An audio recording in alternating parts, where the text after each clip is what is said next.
Good afternoon, everyone.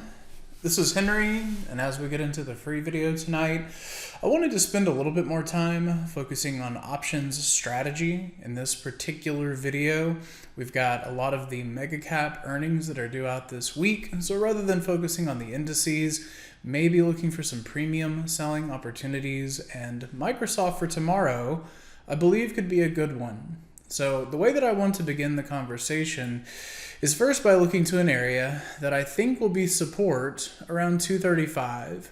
You can see that last week this was an important area. Here during the middle of September, that was an important area. And I would like to think that even if Microsoft does not do well on the report, that any weakness is contained by that 235. Now let's just use some rough math here and maybe say that Microsoft is actually closed today closer to 245. This will just make it easier to get into these range discussions. And of course, there is some variance to this depending on where Microsoft trades tomorrow. But if we close today around 245, and I think that we will stay above the 230, we can also take into consideration the expected range, right? So essentially by looking at the money straddle, you can start to get a feel for what market makers are expecting to happen. And here we're seeing almost a $15 move. So you've just got a couple reasons to think. One, either the technical level, or two, say it does fall the expected move. Well, even if it was down that far, you would still be above 230. So this is one way to position yourself through the put side unbalanced butterfly that allows you to make a small amount of money anywhere higher. But I do like the aspect of this that only gives you risk in one direction. And then if Microsoft is actually weak, down here into 230 is where you can see a better part of that profit realized. So you make money sideways, you make money higher, you make money a little bit lower.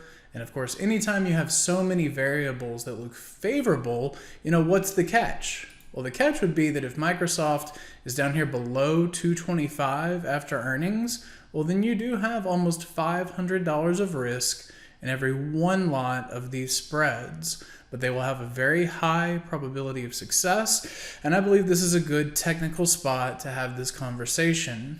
Now, if you wanted to force me into one trade, something like this is probably what I will be taking into Tuesday afternoon.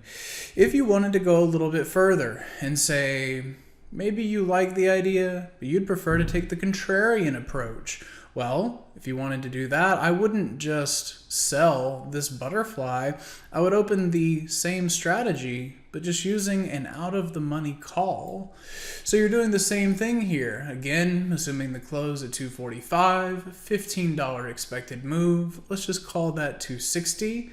So you're looking at using that 260 as the body. You can see that this also goes for a credit and would be something that if you explode higher, again, I like just the side with the puts, but I want you to see both sides of this. So hopefully we could at least agree on shorting premium for earnings, right? Over time, the sale of premium and being short vol is going to be more consistent than trying to make directional bets. And this is one way of doing it. So again, there's both sides of the unbalanced fly. You know which side I favor.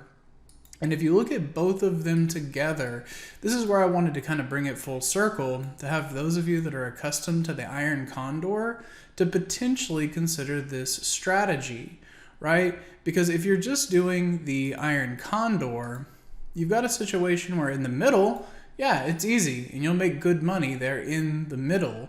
But when you start to approach your ranges, the anxiety can increase pretty quickly, right? Because your risk increases drastically once you breach your short strike.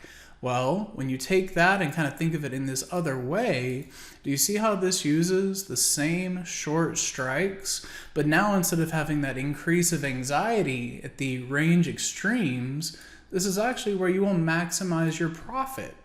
So a lot to be said about these. Again, if you add them in together, it kind of emphasizes the point a little bit further.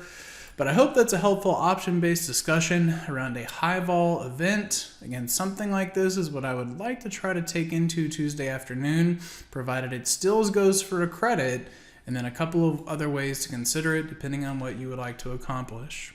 So again, I hope that helps. You guys have a great rest of your evening, and we'll see how this unfolds as we get through the week. Hey traders, this is Henry with simplertrading.com. I wanted to thank you for watching today's video. I hope you found it helpful, and if so, be sure to click the like and subscribe buttons down below. If you would like to also see me putting these ideas into action and trading my own account live in front of you, be sure to sign up at simplertrading.com, and I hope to see you in the chat room sometime soon.